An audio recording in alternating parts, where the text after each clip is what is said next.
Tindahan ng car accessories sa Tatalon, Quezon City nasunog. 3 pamilya inilikas. Nagbawalik, TJ Mendoza.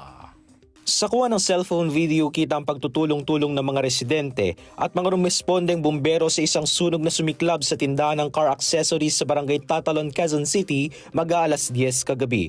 Agad itinaas sa unang alarma ang sunog. Posible raw umitya ng apoy ang salasalabat na kable ng kuryente ayon sa ilang residente. Rock, yung shop mo, lumiliyab na.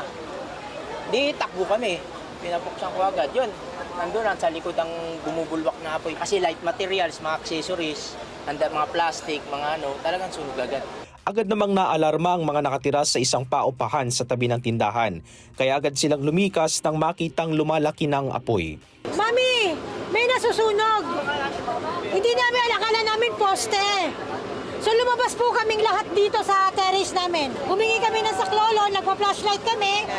Pinuntahan kami ng yung mga bumbero. Sa isa pang cellphone video, kita naman ang pag-rescue ng Bureau of Fire Protection o ng BFP sa mga natrap na residente. Kabilang dito ang isang batang babae na pahirapang isalba mula sa ikatlong palapag ng gusali. Sinave kami through the grills ng namin, sampayan. So far, nakalabas naman po lahat. Kaya lang meron ako apat na aso. Ang aking pusa na bagong kapon. Baka patay na yon. Kawawa. Sa pagtataya ng mga otoridad, nasa 3 pamilya ang apektado. 3 tao naman ang idinala sa ospital matapos ma-suffocate at masugatan. Wala namang naiulat na nasawi sa sunog na na-fire out na 10:08 ng gabi.